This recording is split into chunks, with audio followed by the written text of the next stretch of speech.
विनेश फोगाट एक भारतीय महिला पहलवान हैं। वे हरियाणा के भिवानी जिले से आती हैं। एशियाई खेलों में स्वर्ण पदक जीतने वाली विनेश फोगाट पहली महिला भारतीय पहलवान हैं। विनेश फोगाट समेत 8 पहलवानों ने जंतर मंतर पर भारतीय कुश्ती महासंघ के प्रमुख और बीजेपी सांसद ब्रजभूषण शरण सिंह के खिलाफ प्रदर्शन किया है।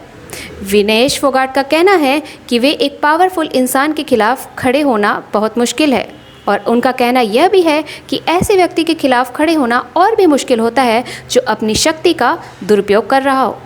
विनेश फोगाट ने खुलासा किया है कि पहली बार जंतर मंतर पर विरोध करने से पहले पहलवानों ने एक अधिकारी से मुलाकात की थी, लेकिन इसके बावजूद कोई कार्रवाई नहीं हुई।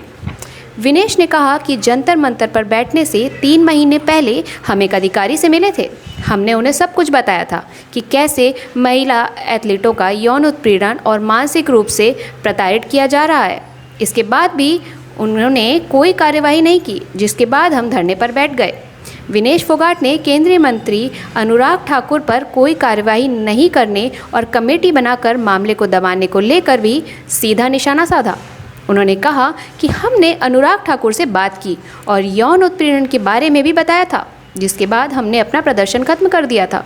आरोप लगाते हुए विनेश फोगाट जी ने कहा कि एक समिति बनाकर उन्होंने वहां मामले को दबाने की कोशिश की और कोई कार्यवाही नहीं की। पहलवान बजरंग पुनिया ने कहा कि ब्रिजभूषण कह रहे हैं कि ओलंपिक के लिए कुछ नियम बनाए गए हैं और इसलिए वे एथलीट विरोध कर रहे हैं।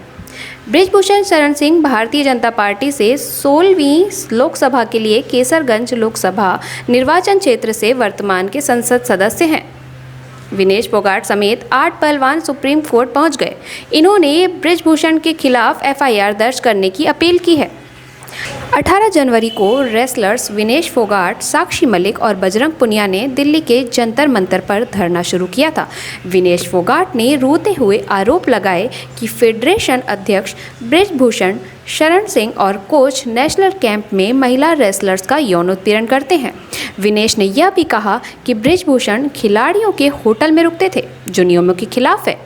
टोक्यो ओलंपिक में हार के बाद डब्ल्यूएफआई के अध्यक्ष ने मुझे खोटा सिक्का कहा। इसी दिन संघ अध्यक्ष ब्रिजभूषण सामने आए। उन्होंने कहा कि किसी भी तरह का उत्पीड़न नहीं हुआ है। अगर ऐसा निकला तो मैं फांसी पर लटक जाऊंगा। उन्होंने कहा था कि अब ये खिलाड़ी नेशनल लेवल पर खेलने लायक भी नहीं रहे। बुधवार को इंडियन ओलंपिक एसोसिएशन की अध्यक्ष पीटी उषा जंतर मंतर पहुंची। यहां उन्होंने धरने पर बैठे रेसलर्स विनेश फोगाट, साक्षी मलिक और बाकी पहलवानों से बातचीत की। इस दौरान बजरंग पुनिया ने कहा कि पीटी उषा ने बोला है कि वह हमारे साथ खड़ी हैं, हमें न्याय दिलाएंगी। वह पहले एक एथलीट हैं और फिर बाद में कुछ और। वह जल्द से जल्द इसका समाधान ज़रूर करेंगी। आगे देखना है कि क्या होता है। जवाब देना चाहती हूँ। 2012 में जूनियर का कैंप लगा था लखनऊ। वहां पे एक शिकायत दर्ज हुई थी पुलिस स्टेशन में सेक्सुअल हरासमेंट के खिलाफ में। 24 घंटे के अंदर ही उस एफआईआर को भी उठवा लिया गया और उस मामले को वहीं पर रफा दफा करवा दिया गया था। उसमें 5 से 7 लड़कियों ने कंप्लेंट्स दी थी पुलिस स्टेशन में सेक्सुअल हरासमेंट की। दूसरी बात, 2014 में आप लोगों ने सुना भी होगा, कोई एक फिजियो था हमारा, ट्रेनर और फिजियो दोनों काम करते थे। वो नेशनल कैंप में थे। गीता फोगाट के साथ वो उनके ट्रेनर थे। उनकी वाइफ भी रेसलिंग करती थी। वो उस टाइम पे नेशनल कैंप में थी। उन्होंने कुछ हरकतें देखी नेशनल कैंप में होते हुए। जब उन्होंने उसके खिलाफ आवाज उठाई, कोचिज को बताया, बाकी जो भी लोग थे उनको बताया, 24 घंटे के अंदर उनका कैंप से नाम कट गया। उनको कैंप से बाहर भेज दिया गया। साथ में उनकी जो वाइफ थी उनका भी नेशनल कैंप से नाम काट दिया था और वो उस दिन के बाद से आज तक कभी भी किसी कंपटीशन में पार्टिसिपेट नहीं कर पाई हैं। तीसरी बात,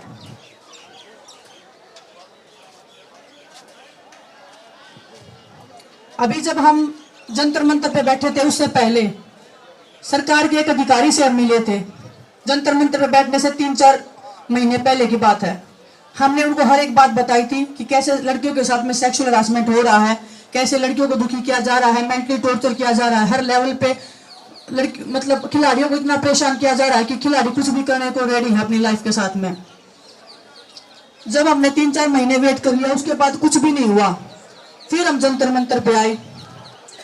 जब हम गवर्नमेंट से बात करने के लिए, खेल मंत्री जी से बात करने के लिए गए, लास्ट दिन जब हमने धरना खत्म किया था, सभी खिलाड़ी अंदर गए थे, खेल मंत्री जी के सामने सारी बातें बताई थी।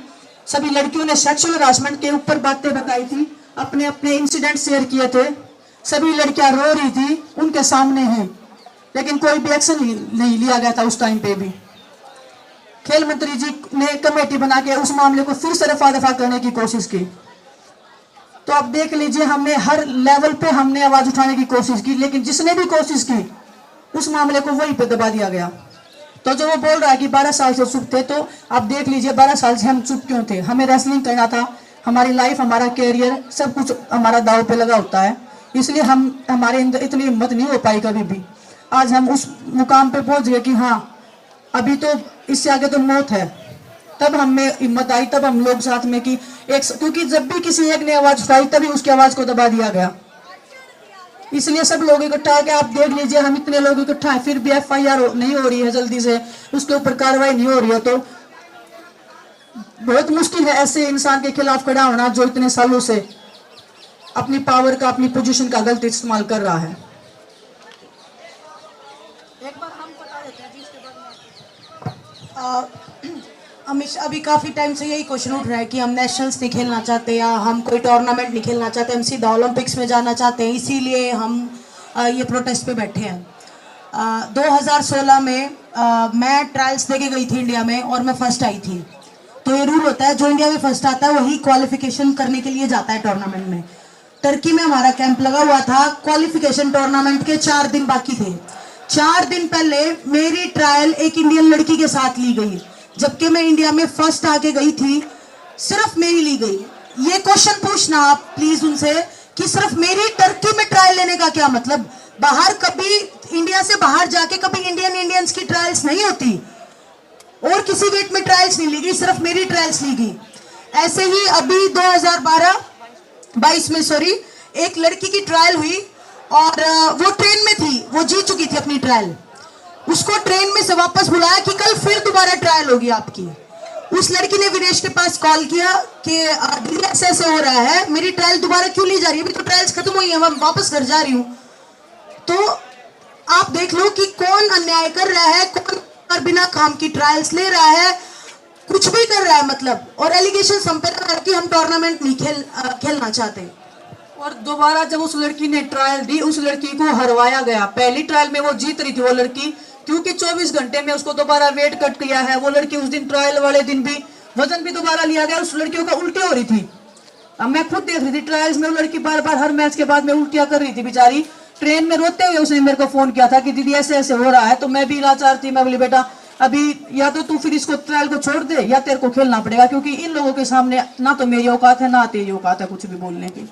वो लड़की दोबारा ट्रेन में जैसे ही रास्ते में उतरी है, वो उसने ट्रेन पकड़ा है, वो गई है, उसको फिर से हरवाया गया। ये कौन सा रूल है? किसी भी इंटरनेशनल कंपटीशन, हमारे साथ भी चीटिंग होता है, हमारे साथ भी कभी कभी मैट के ऊपर गलत डिसीजन हो जाते हैं, लेकिन कभी अगर किसी विनर को घोषित कर दिया, उसके बाद में किसी भी इंटरनेशनल नेशनल कंपटीशन कोई भी हो, हिस्ट्री उठा के देख लीजिए, कभी भी सेकंड टाइम उस बाउट को नहीं करवाया जाता, चाहे वो ओलंपिक गोल्ड मेडल की बाउट ही क्यों ना हो।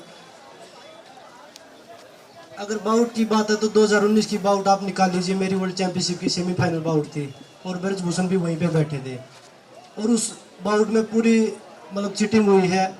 उसके बावजूद ब्रजभूषण ने मेरे कोच को धमकाया कि आपने ऑब्जेक्शन क्यों किया। मैंने उनको बोला कि भाई मेरा कोच सही है, आप एक बार UWW से भी अपील करिए कि भाई आपने हमारे खिलाड़ियों के साथ चीटिंग की है। अगले दिन UWW ने इंडिया फेडरेशन से गलती मांगी कि हमसे गलती हो गई, हम जो चीटिंग हुई है आगे खिलाड़ियों का ध्यान रखेंगे, किसी के साथ ऐसी गलती ना हो।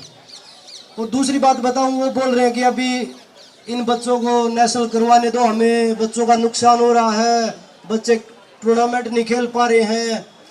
वो बोल रहे मुझे फांसी पर लटका दो। तो मैं आपको बताना चाहता हूँ, एक उन्होंने अभी 2-3 साल से एक टूर्नामेंट चालू किया है, open ranking series. Open ranking series का उन्होंने एक बच्चे के साथ 1025 रुपये उसका चार्ज है। उसमें अगर आप पार्टिसिपेट करोगे तो आपको 1025 रुपये देने पड़ेंगे। और उसके बावजूद बच्चा खुद ट्रेन की टिकट करवाता है या वो फ्लाइट में जाता है, खुद होटल का करता है, खुद खाने का करता है, बच्चों को कोई सुविधा नहीं मिलती। और वो मैं उनसे पूछना चाहता हूँ कि वो पैसे जाते कहाँ जो बच्चे देते हैं। एक वजन में 200-200 बच्चे लड़ते हैं, तो 30 वजन है हमारे, 10 लड़कियों के, 10 ग्रीको रोमन के और 10 फ्री स्टाइल के। तो वो पैसे जाते कहाँ जब बच्चे खुद ही रहते हैं, अपने होटल बुक खुद कराते हैं, वो खाते भी खुद हैं वो, और उसके बाद वो टूर्नामेंट खेल के उधर वापस आते, उसमें का कोई फायदा भी नहीं मिलता उन्हें। और रही बात बोला ओलंपिक के रूल बनाए थे हमने इसलिए खिलाड़ी प्रदर्शन कर रहे हैं, पहले तो ये रूल के खिलाफ है ही नहीं, ये तो सेक्सुअल हरासमेंट के खिलाफ है। और रूल की अगर मैं बताऊं आपको तो उन्होंने रूल बनाया है ओलंपिक के लिए कि जो खिलाड़ी ओलंपिक के लिए क्वालिफाई करके आएगा तो फेडरेशन का अगर मन करेगा ना तो उसकी ट्रायल होंगी, बाकी सबकी ट्रायल नहीं होंगी। तो ये तो उनके मन मर्जी के रूल हो गए ना, ये एक क्लियर रूल कहा हुआ है कि भाई सभी की ट्रायल होंगी। अगर 5 खिलाड़ी क्वालिफाई करके आते तो 5 की ट्रायल होगी। उन्होंने तो ये बोल दिया कि जिस फेडरेशन का मन करेगा ना कि भाई बजरंग की ट्रायल नहीं होनी चाहिए, बाकी चारों की ट्रायल होनी चाहिए, तो 4 की ट्रायल होगी, बजरंग की ट्रायल नहीं होगी। ये उनके न्याय के रूल है जो वो सवाल कर रहे हैं। और ये उनकी वेबसाइट पे अवेलेबल है आज भी, अगर आप चेक करना चाहो तो आप निकाल लीजिएगा, हमारे पास भी अगर आप मांगोगे तो हम दे देंगे। ये उन्होंने बाकायदा वेबसाइट पे डाला हुआ है कि ऐसे रूल है।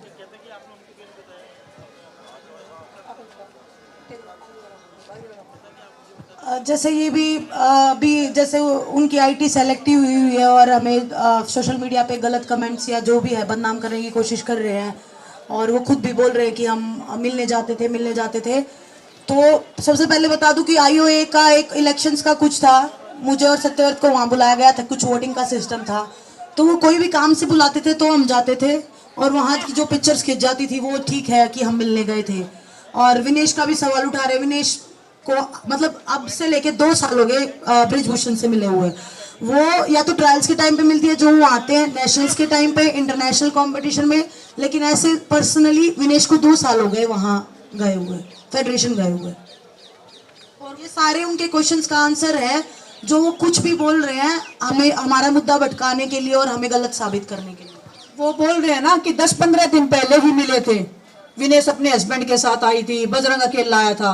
बजरंग मिला था उनसे लास्ट टाइम सीनियर नेशनल हुआ था, संगीता की मैच थी, तभी नेशनल में ही उनसे मिला था, और मैं तो 2 साल से उनसे मिली ही नहीं हूँ। अगर किसी कंपटीशन में आगे तो आगे, वो बोल रहे हैं कि रेसलिंग फेडरेशन में आए थे, मैं 2 साल हो गए रेसलिंग फेडरेशन में ब्रजभूषण से मिली ही नहीं हूँ। 2 साल तो मैं मिनिमम बता रही हूँ, मेरे को तो लास्ट टाइम याद आ रहा है 2018 में जब मेरी शादी हुई थी, तब उन्होंने बुलाया था खुद कि आप आए हो, मेरे को कुछ पेपर साइन करवाने थे, तब उन्होंने बुलाया था, तब हम उनसे मिले थे। अदरवाइज मेरे हस्बैंड तो पहले ही और लास्ट टाइम तभी उनसे मिले थे।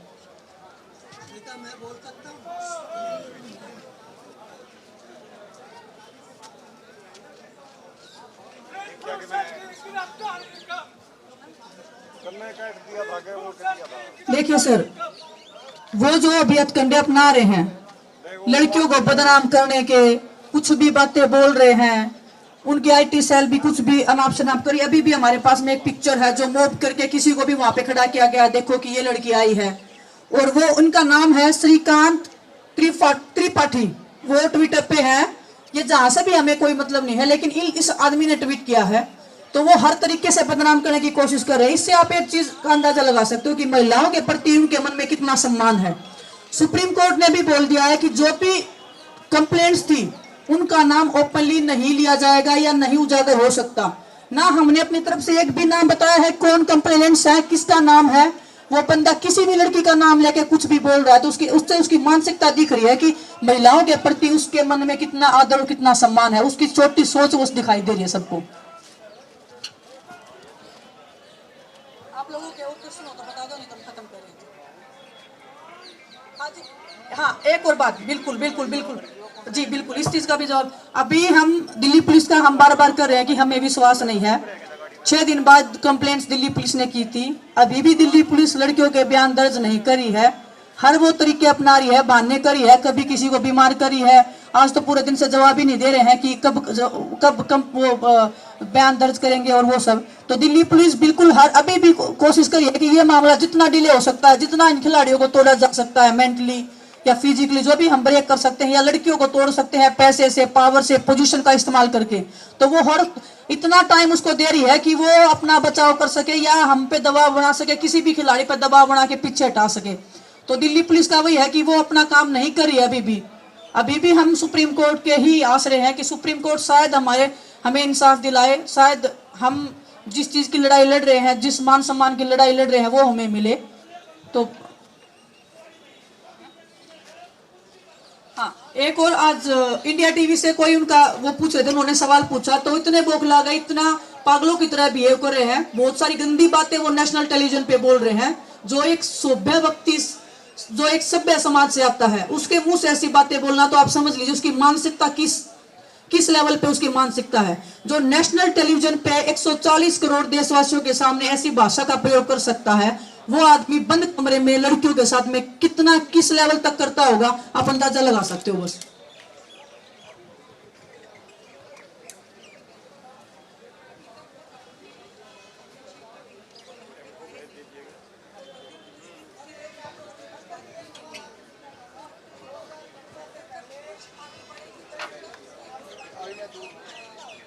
देखिए, माननीय सुप्रीम कोर्ट पे हमें पूरा भरोसा है कि खिलाड़ियों के साथ न्याय होगा, और वो अपने क्षेत्र में इसलिए बैठे, वो अपने मनमाने पत्रकारों को बुलाते हैं वहाँ पे कि वो मेरे हिसाब से सवाल पूछे। जैसे आज बता रहे NDTV का था, एक इंडिया टीवी था, तो उनके शो से वो छोड़ के भाग गए क्योंकि उन्होंने सच्चाई के साथ सवाल पूछे। तो मैं मीडिया के माध्यम से भी यही बोलूँगा कि वो दिल्ली में आगे प्रेस कॉन्फ्रेंस करें और सभी मीडिया कर्मी उनसे, जैसे इंडिया टीवी ने सवाल पूछे हैं, ऐसे ही आप पूछिए। सच्चाई का सामना थोड़े समय तक वो झूठ बोल सकते हैं, बार बार में वो झूठ नहीं बोल पाएंगे। वो बोल रहे ना कि खिलाड़ी बार बार में अपनी चीजें बदल रहे हैं, तो खिलाड़ी तो और भी बहुत सारे आएंगे। और वो बोल रहे थे ना कि भाई पहलवान नहीं है तो 4 पहलवान है, पहलवान यहाँ बहुत है, सारे पहलवान एक साथ खड़े हैं। हम नहीं चाहते कि कोई भी खिलाड़ी की ट्रेनिंग खराब हो, क्योंकि सामने एशियन गेम्स है, ओलंपिक क्वालिफाई है। उनका मकसद ये नहीं कि मैं फांसी पर लटक जाऊंगा, कंपटीशन उड़े दो, ये वो चीजें नहीं है। अगर वो सही में रेसलिंग की भलाई या रेसलिंग खिलाड़ियों की भलाई, हमारी भलाई चाह रहे हैं ना, आज भी वो बोल रहे हैं कि आप चले जाओ या कंपटीशन लड़ने दो, मैं फांसी पे चढ़ने को तैयार हूं। तो मेरा आप लोगों के माध्यम से एक रिक्वेस्ट रहेगा, अगर वो फेयर इन्वेस्टिगेशन चाहते हैं तो खुद पुलिस स्टेशन में जाएं, क्योंकि उनके ऊपर पोस्को एक्ट लगा है, नॉन बेलेबल ऑफेंस है, क्रिमिनल उनके ऊपर है। खुद पुलिस स्टेशन में जाए कि प्लीज मुझे गिरफ्तार करो, गिरफ्तार करने के बाद में इंटेरोगेशन कीजिए। अगर उसमें कुछ भी नहीं निकलता है तो हम दोषी, लेकिन अगर वो चाहते हैं कि फेयर इन्वेस्टिगेशन करें और वो हर तरीके से सहयोग देना चाहते हैं, तो हमारे माध्यम से ये एक सहयोग वो देना चाहते हैं तो दे सकते हैं। उसके बाद में जो भी सच और झूठ निकल के आएगा वो तो पूरे देश के सामने ही होगा। लेकिन ये स्टार्टिंग से हमारी ये मांग है, हम हर दिन मांग नहीं बदल रहे हैं। फर्स्ट डे से हम यही बोल रहे हैं कि FIR हो, पहले FIR हो, उसके बाद में उनको गिरफ्तार करके इंटेरोगेशन की जाए। उसके बाद में सुप्रीम कोर्ट माननीय जो भी आदेश देगा, जो भी उनकी आगे की कार्रवाई होगी, तो वो हमको मान्य होगी। धन्यवाद।